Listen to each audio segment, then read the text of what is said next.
Hi everyone! This week we'll be learning about the micronutrients, Chapter 7, which is vitamins. So this term, what I did was I split up Chapter 7 vitamins and Chapter 8, which we'll review next week. As you can see as we go through the slides and the lecture, there is quite a bit of material. So I've decided that I will split it up into 2 weeks. And this is the crux of nutrition in terms of looking at vitamin deficiencies in your patients. So what I'd like you to focus on are the signs and symptoms of each vitamin deficiency. But then I want you to take it a step further and be able to look at best food sources for vitamins. Okay, so let's begin. We'll also look at cellular function for the different vitamins and the required amounts. I'll let you know if you are to know the mandated requirements through the DRIs, the RDAs, the AIs, and the ULs. Okay, but again, know the different food sources. We'll find this material on the exam and ATI, especially the less known vitamins. Okay, know the signs and symptoms for deficiencies and the toxicities that I focus on. Again, I would like you to pay less attention to the specific DRIs unless I mention that they are vital for you to remember. Okay.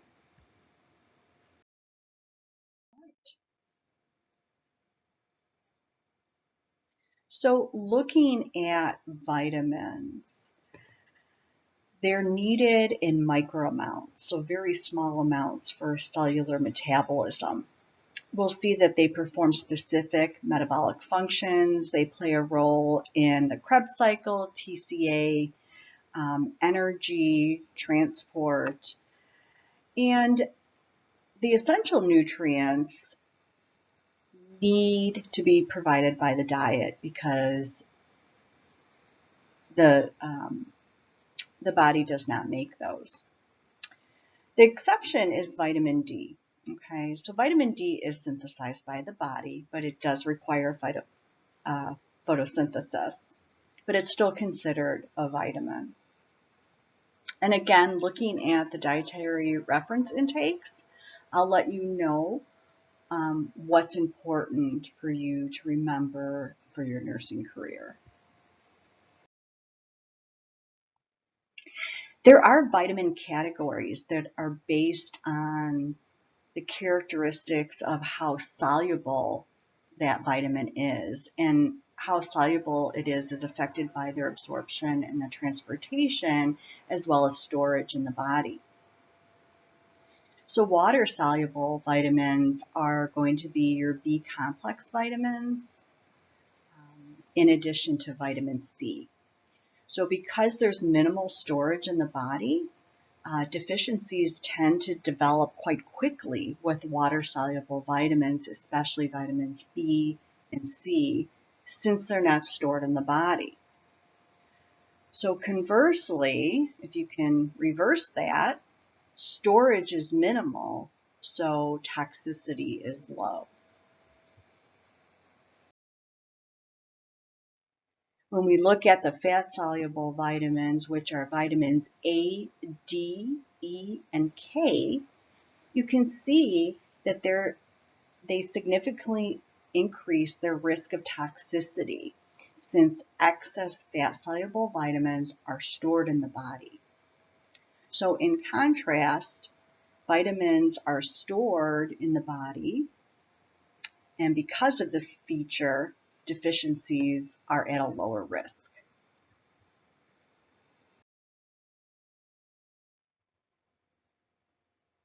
The best education that you can give to your patients are to tell them that vitamins are best consumed from food sources. What is the first step for your patients to ensure adequate intake of vitamins? It's not taking a multivitamin. it's consuming a variety of foods from all the different food groups and varying your eating patterns on a daily basis. If you're interested in a plant-based diet, the types of food sources recommended contain a high level of what we call phytochemicals. Phytochemicals are naturally occurring substances, and the current research shows that phytochemicals have been demonstrated to have disease-fighting properties.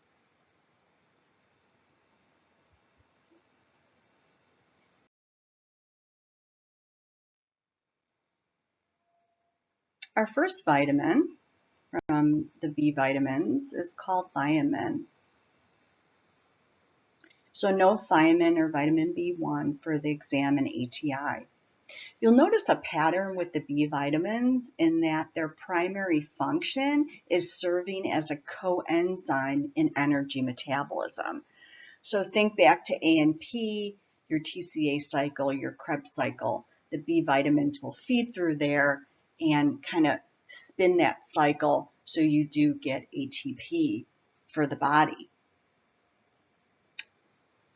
Thiamine is also involved in muscle actions, and the best sources of thiamine include primarily from whole grains or enriched grains.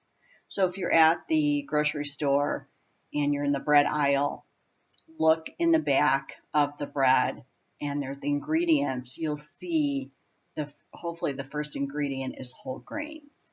Okay. Also, legumes, seeds, and nuts are good sources of vitamin B1 or thiamine.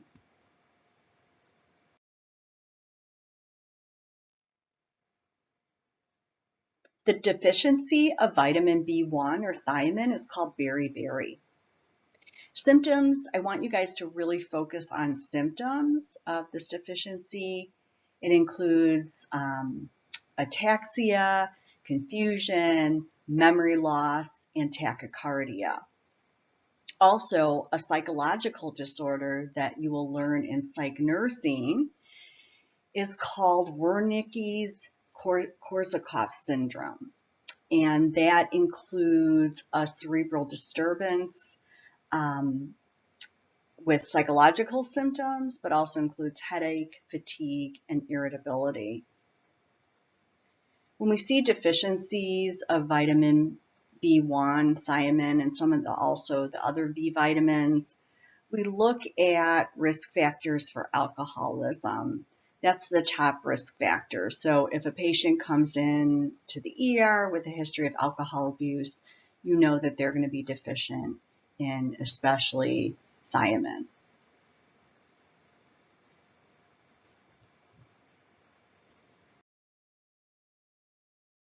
Riboflavin, or vitamin B2, is also a coenzyme in energy utilization. Food sources are pretty widespread, so you can find riboflavin in basically all food sources, including milk, enriched grains and cereals, whole grains, vegetable, dairy, meats, fish, poultry, and eggs. Ways to increase riboflavin in your diet is, especially at breakfast, to eat and to consume cereal and milk together. Also note that riboflavin is ultra-sensitive to light, and so it's important to look for opaque milk bottles when purchasing milk.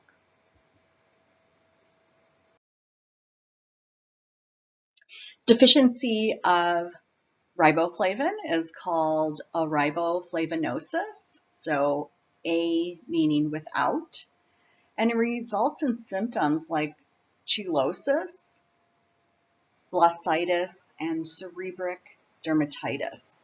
So cheilosis, if you can look at a patient, and sometimes I shine a light in your eyes, but if you look at your patient who has a riboflavinosis, you'll see cracks in the corner of the mouth. Glossitis is inflammation, itis, of the tongue. And then seborrheic dermatitis is kind of like a raised eczema, inflammation of the dermis of the skin.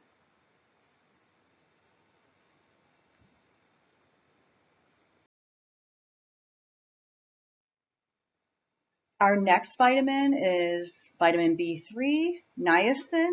It also goes under the name nicotinic acid. And again, it functions as a coenzyme for many energy metabolic pathways, and it's especially critical in glycolysis and the TCA cycle.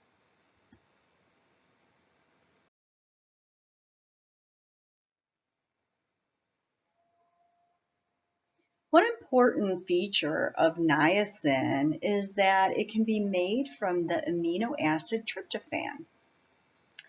So tryptophan is actually a precursor of niacin. Tryptophan will convert to niacin. Best food sources for niacin are protein-containing foods. So when we talked about last week, protein metabolism, best food sources are going to be red meat first, then poultry, which is chicken or turkey, fish, legumes. Okay. Also, we will find niacin in enriched cereals, milk, coffee, and tea, but to a lesser extent.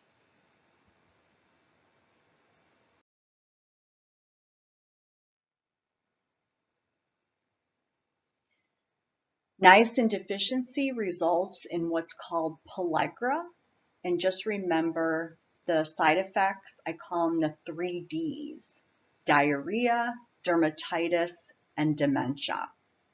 Again, we do see niacin malabsorption in alcoholism, and again, another B vitamin at risk for deficiency is going to be when your patients come in to the ER and you see they have a history of alcohol abuse. You'll see niacin as well as thiamine deficiency.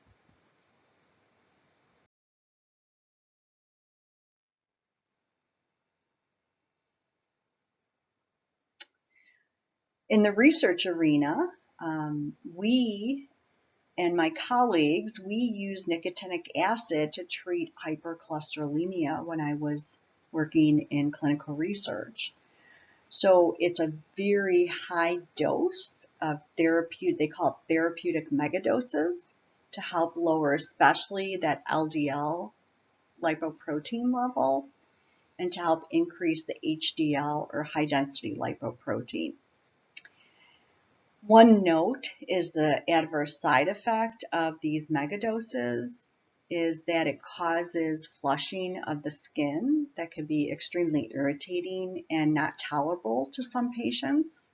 So you do have to measure the liver enzymes because it could result in liver damage or increased uric acid levels leading to gout.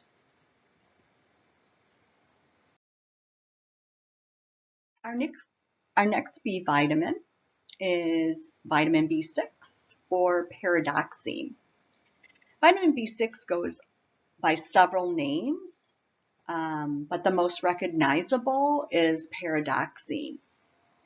It functions to act as a coenzyme in the metabolism of amino acids and proteins, but as well as fatty acid and carbohydrate metabolism. So think of vitamin B6 as the trifecta of all macronutrient metabolism.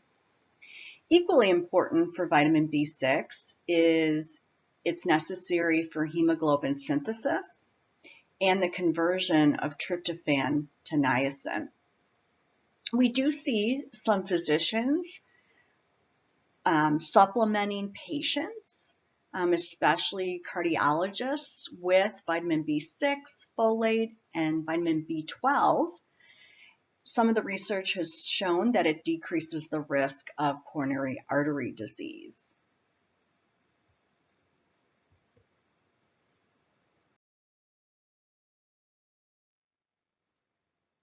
Typically, a vitamin B6 deficiency rarely occurs alone, However, note that it is present with other vitamin B deficiencies.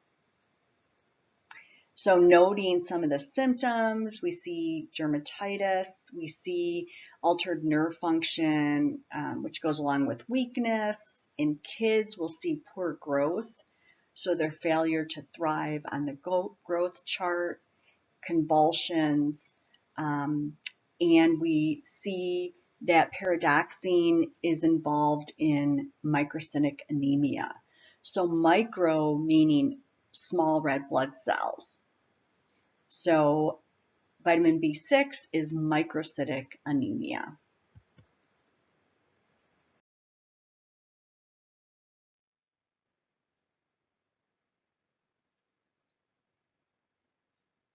Best food sources for vitamin B6 is that they're widespread in all food sources and the food supply. We typically see them in whole grains and whole grain cereals, legumes, and then your animal products such as chicken, fish, pork, and eggs.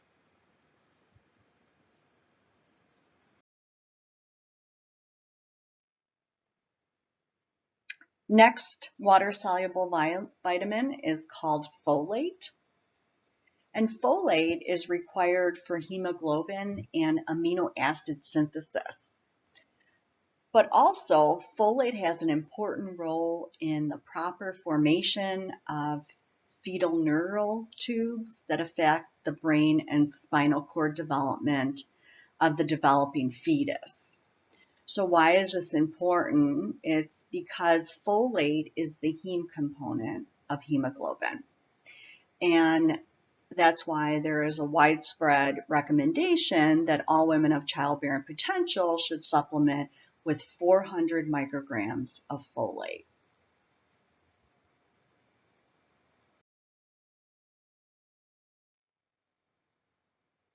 So you can see here the RDA for folate, adults it's 400 micrograms. And then during pregnancy, it increases to 600 micrograms and then 500 during lactation. Your best sources include, so think green leafy vegetables like spinach, kale, and broccoli, legumes, and fortified cereal grains.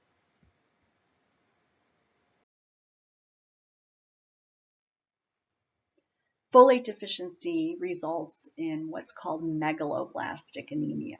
So mega meaning big red blood cells.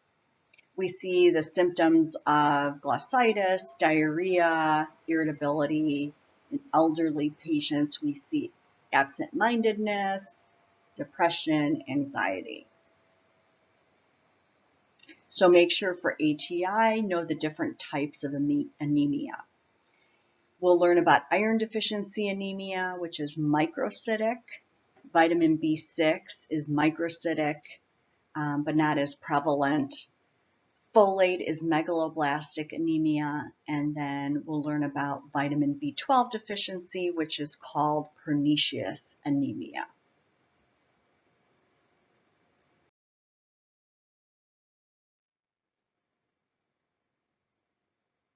Okay, our last B vitamin is called Cobalamin. And again, it functions in coenzymes, especially to modify folate coenzymes to its active forms. It's also involved in fatty acid and amino acid metabolism, and it's important that it maintains the myelin sheaths around the nerve fibers. Again, as mentioned before, vitamin B6, folate may reduce the risk of coronary artery disease by decreasing the blood levels of homocysteine.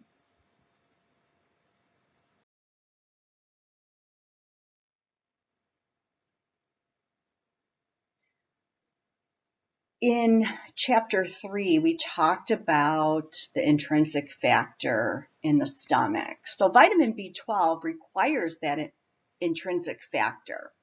Again, it's produced by the stomach mucosa for absorption. Now, looking at food sources of vitamin B12, it's only going to be from animal-derived products, so your red meats, your poultry, fish, eggs, and dairy. If you have some patients that are vegans, they have to supplement vitamin B12 either with fortified products or typically taking an oral vitamin B12 supplement that is done sublingual. Now, the type of treatment recommended for someone that has vitamin B12 deficiency and not containing that intrinsic factor would be sub-Q injections of vitamin B12. But for vegans, they will only require the sublingual vitamin B12 supplementation.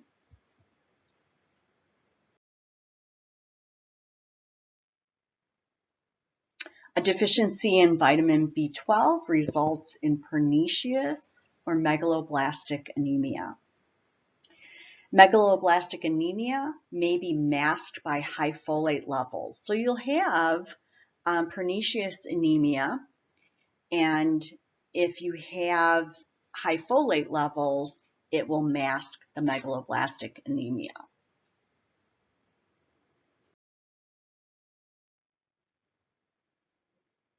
Another water-soluble vitamin is called pantothenic acid.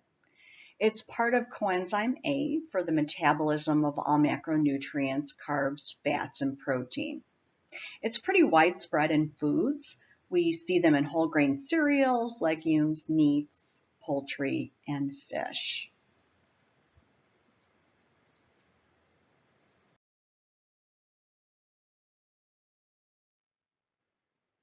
More widely known as a water-soluble vitamin is vitamin C or ascorbic acid.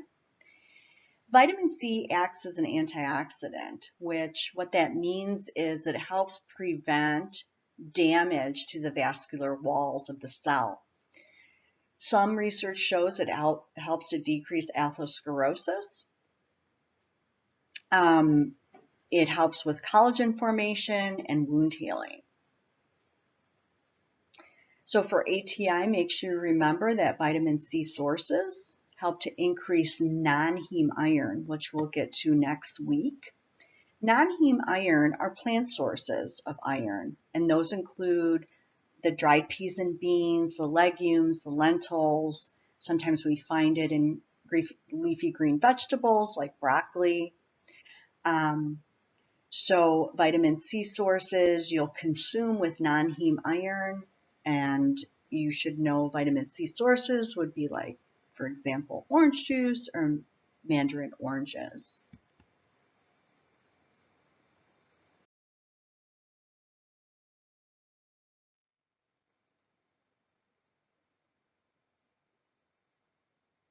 So we do see some other functions of vitamin C, converting tryptophan to serotonin, which is kind of like the happy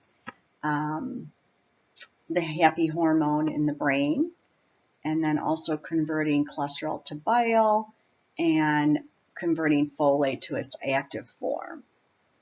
Now, while evidence doesn't support that increasing high levels of vitamin C reduces the incidence of the common cold, however, some studies show that it may decrease the duration and the severity of symptoms.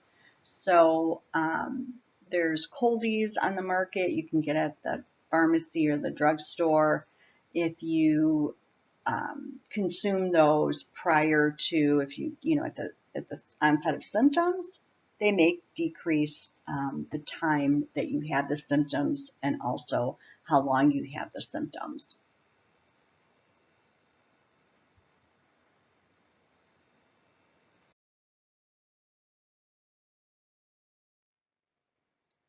Now let's look at the RDA for vitamin C. For men, it is 90 milligrams per day. For women, it's 75 milligrams per day. And for those patients that are smokers, it's an increased amount of 125 per day.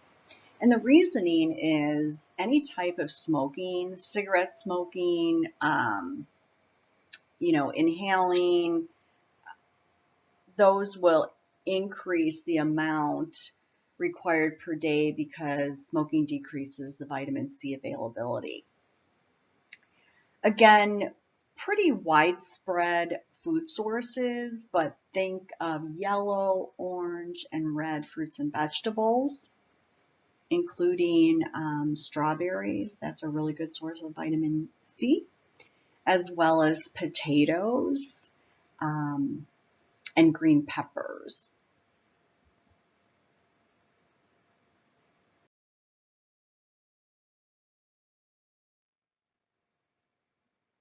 Deficiency of vitamin C is called scurvy, and historically, soldiers and adopted kids from other countries experienced the symptoms of scurvy, but now it's really based on location where you live. Extreme vitamin C deficiency, we usually see symptoms of gingivitis, so looking at their gums, they're typically red and inflamed. Complaints of joint aches, frequent bruising of the skin, could be hemorrhaging. So in extreme cases, scurvy, if it's not treated, could lead to death.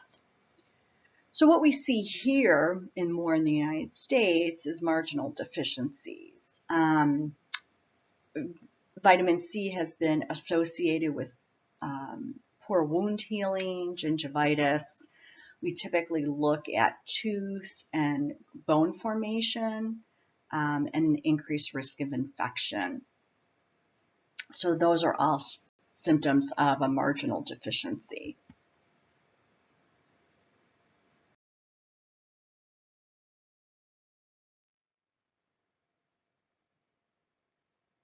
I want to talk to you about toxicity for vitamin C. Usually for adults, it's at the upper limit of 2,000 milligrams per day. And I have seen clients who supplement with megadoses of vitamin C, usually 1,000 milligrams per day or greater. And I always ask them if they like diarrhea because chronic supplemental vitamin C, the megadoses, will result in cramping, GI issues, diarrhea, nausea. It could also lead to renal calculi, so kidney stones, increased uric acid levels because of gout.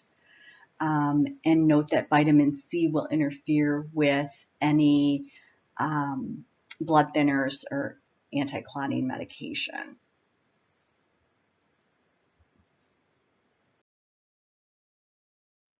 So now let's move on to the fat-soluble vitamins, and we start with vitamin A.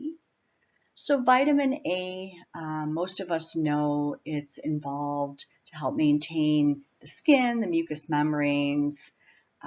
Maybe your grandmother or your mom always told you that eat your carrots, so you have good eyesight. And she definitely wasn't wrong.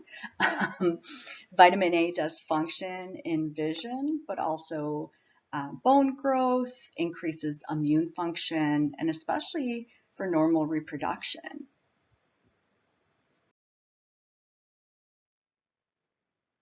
There are two types of vitamin A food sources. This is important. The first is the preformed vitamin A, which are called the retinoids, and those we typically find in animal products, including egg yolks, whole milk, butter. And then we have the precursor carotenoids, which are, again, think of colors, deep green, yellow, orange fruits and vegetables.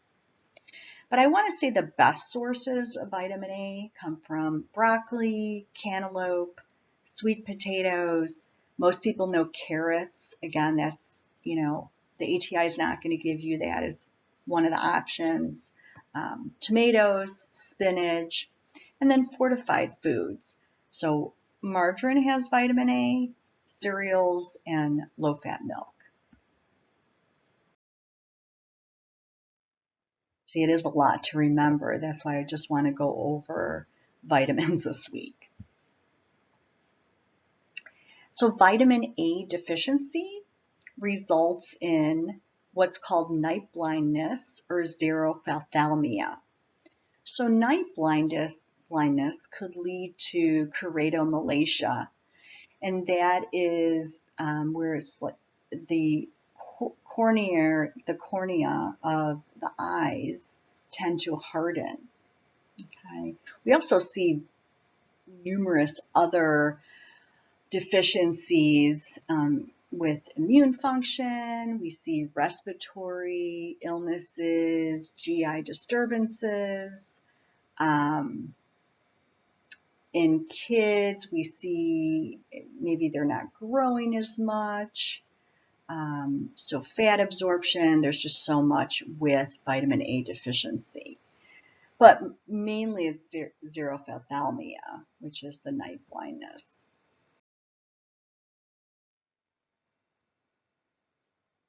I do want to review vitamin A toxicity, which is known as hypervitaminosis A, and it's only from the preformed vitamin A. Okay, so that is from the animal sources. We typically see symptoms on the skin, some GI symptoms such as anorexia, vomiting, sometimes joint pain, and splenomegaly, so enlargement of the spleen. And typically, if we see hypervitaminosis A, it's always from almost like an overdose of supplemental vitamin A.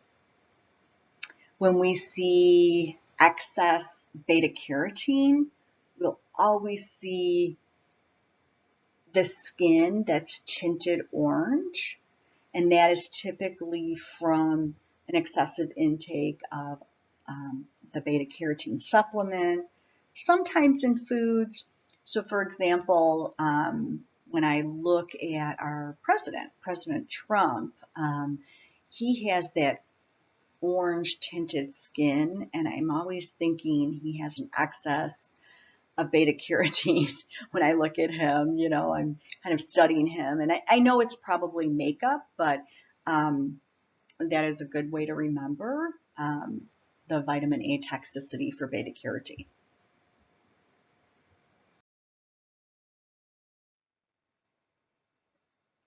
Next is vitamin D, probably the most well-known vitamin. As early as childhood, you probably learned that vitamin D is good for your teeth, for your bones.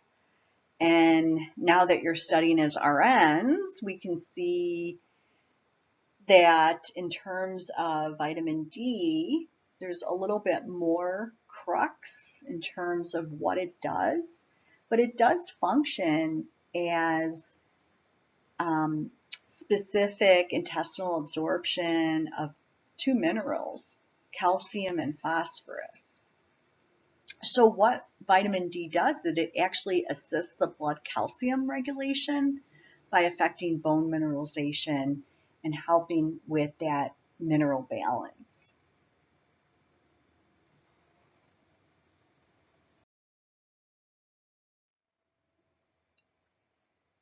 Vitamin D, the studies that we actually did in our state for COVID, it was out of Northwestern that showed that patients that tested positive for COVID had a vitamin D deficiency. So when they tested their blood for vitamin D, it showed a significant depletion.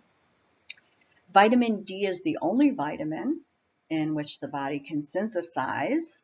However, you do need sunlight in terms of photosynthesis. Your food sources of vitamin D will include the animal-related food products. So, for example, butter, egg yolks, and milk. Milk has to be fortified with vitamin D. Looking at also, how do we synthesize vitamin D? Well, there is a molecule called 7-dehydroxycholesterol, and there's a conversion of 7-dehydroxycholesterol in the skin to the active form of vitamin D, which is called cholecalciferol. So that's important to remember.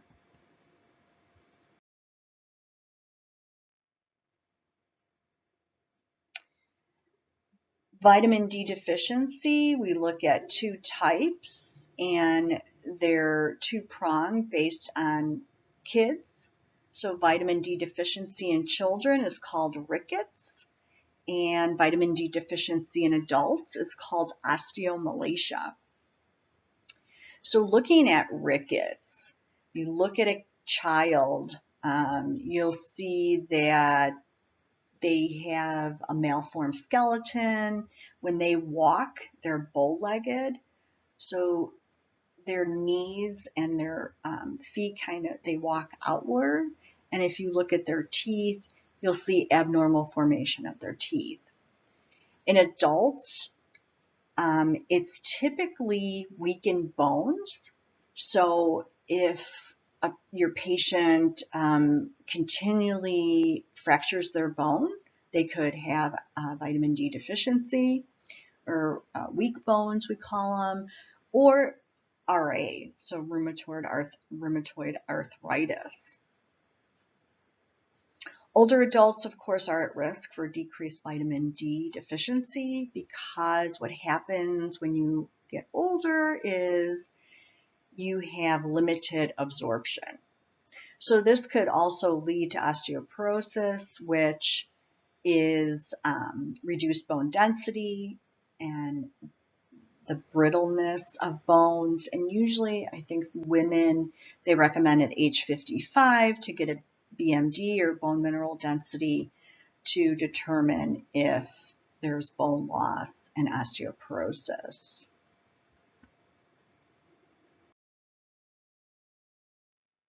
Several years ago, doctors began testing blood levels for vitamin D deficiency. The studies that came out showed that a vitamin D deficiency has been correlated with an increased risk of coronary artery disease, RA, MS, and type 1 diabetes. There could be, there's been several cases of vitamin D toxicity. It's the most toxic vitamin. We do see hypercalcemia and hypercalciuria, so higher levels of calcium in the blood and the urine.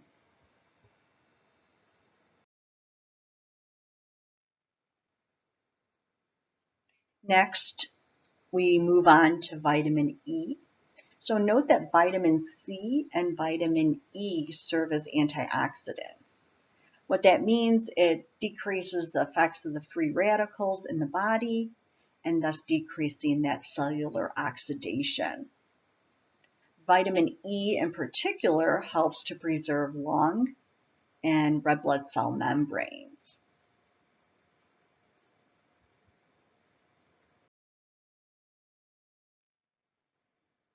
The best food sources of vitamin E are vegetable oils. So we learned about the polyunsaturated fats and vegetable oils, which include soy, safflower, sunflower, corn, cottonseed. Adequate also levels of vitamin E can be found in margarine. Those are your top two sources, and make sure that you remember. So try to remember vitamin E, vegetable oils.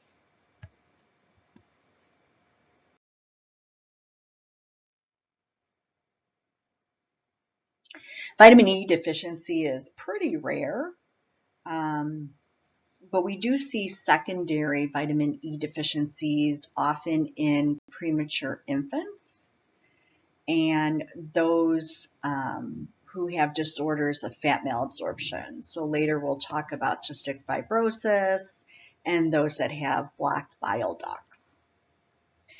Really important. So if you've taken Pharm before or you're currently taking it, you're learning about anticoagulant medication under the names Coumadin, warfarin. You do not want your patients to supplement with vitamin E if they're taking anticoagulant drugs, because it actually increases the effects of the drug, so the patient's going to bleed out.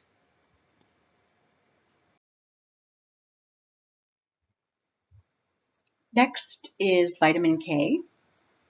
Vitamin K functions as a cofactor in the synthesis of blood clotting factors, but it also plays a role in protein formation found in bone, kidneys, and plasma.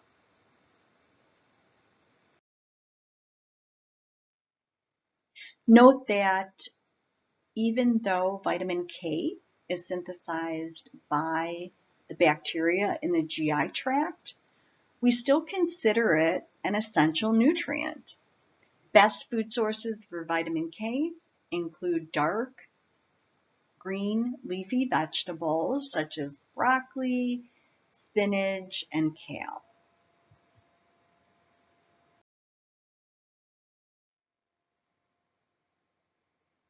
The most common cause of vitamin K deficiency is long-term antibiotic use.